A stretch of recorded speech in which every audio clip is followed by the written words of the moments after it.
Please come in. Thank you, sir.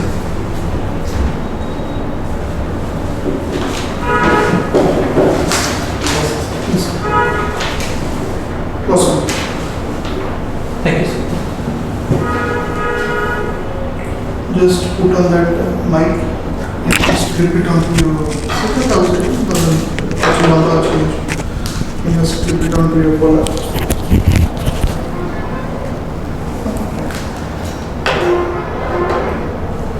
Give us a brief introduction.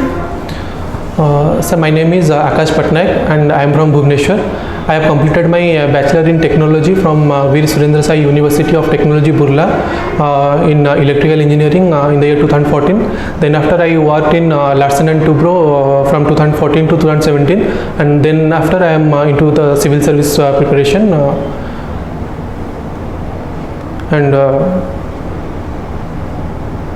Okay. So currently you are preparing for civil services. Yes, sir. Okay, and prior to that, you have any work experience? Yes, sir. I have been working in Larsen & Toubro for 2.5 years. What was the what capacity you were working? Sir, I was working as a senior engineer in the planning department as a planning in charge.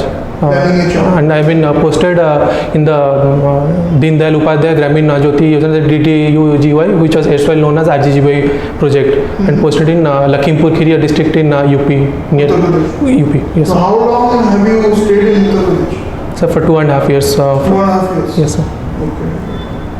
So what were your optionals which you took for this exam? Sir, optionals were sociology and geography. Sociology and geography? Yes, okay. So your engineering is basically civil engineering? Electrical engineering, sir. Huh? Electrical engineering. Electrical? Yes. That is also there in the list? Yes, yes, so sir. Why did you take electrical engineering? Sir, actually I was out of touch because I was in service for 2.5 years, so I was not in touch with the subject. And after that, I knew that the syllabus is also too vast to prepare in the time with the GS, along with GS. So I thought to take any GS subject so that I could complete in less amount of time. Okay. So that is why you have taken sociology and geography. Yes, sir. Why these two subjects? Sir, actually, initially I saw the syllabus of all the subjects and the previous year questions, how it has been asked. So I thought that I was comfortable in answering those questions, even if I was not read. And I was also somewhat interested in the subject matter of sociology. And since I am from engineering background, and I found geography as a bit a technical subject, and got connected with the subject, so that I thought I could manage with these subjects along with my GS preparation. Okay. So, since sociology is a subject, what is you have stayed for 2.5 years in Uttar Pradesh. Can you compare and contrast the social conditions in Odisha and in Uttar Pradesh?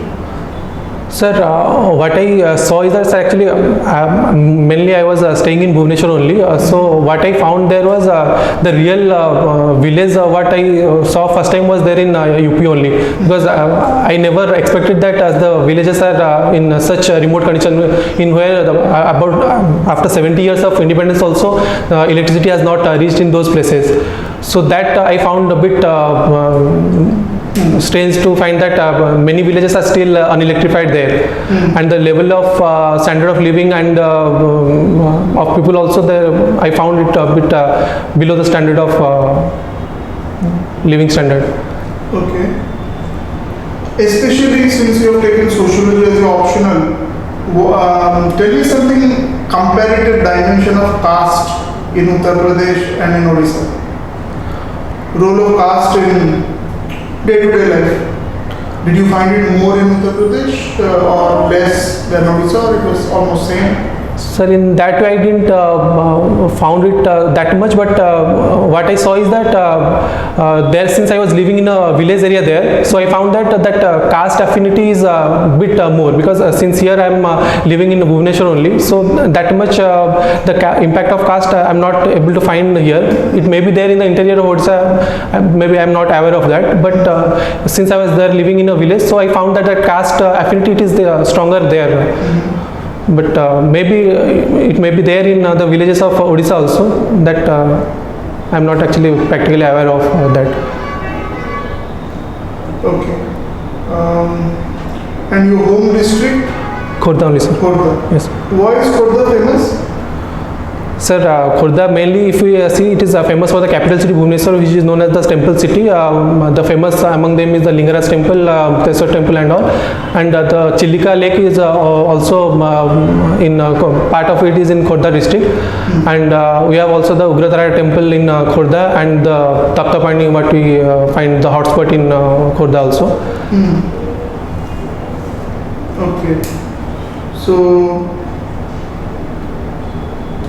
you have taken sociology as an optional. So can you tell me the social thinker associated with the theory of suicide? Sir, Durkheim has wrote upon suicide.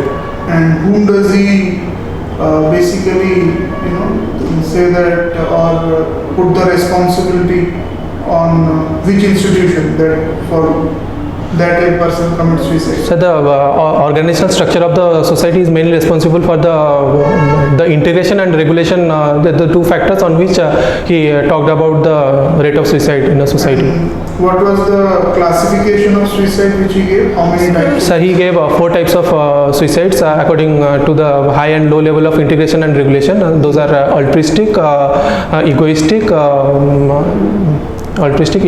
fatalistic, and sorry, I'm not remembering the fourth one now. And have you heard about Ravenstein's theory in geography? Have you heard Ravenstein? Sir, I'm not remembering, but I think it may be related to rivers, I think. Because no, it is related to human geography. No, sir, I'm not sure. Not Have you heard about central location theory? Yes, sir. So, how many central, or who is the main proponent of central location theory? Many are there. Central place theory was mainly propounded by the Weber. Also talked about the industrial location of industrial location. Agriculture? Von Thunen talked about the agricultural location in central place. And you remember how many layers or how many? There were 6 zones for. Okay. So you are already in the private sector. Yes, sir. You are working with one of the big companies. No? Yes. What is the reason you are leaving it and you are coming to civil Sir, service? actually, I think the greatest motivation for me to join civil service was my service, because I was lucky to be posted in that job where I personally got to know what actually the people are facing on the ground, and that inspired me that to join civil service. And there also I got chance to meet the district magistrate, where we are having regular meetings with him, the monthly review meetings. So there I got to know how a district magistrate what is his capacities and how he works in his day-to-day life. So that actually, because I wanted always to be to pursue this civil service, but that real motivation I didn't actually had before. So the job only was the factor that motivated me to join to go for the civil service preparation. Okay, fine. That will be the end of the interview. Thank you, sir.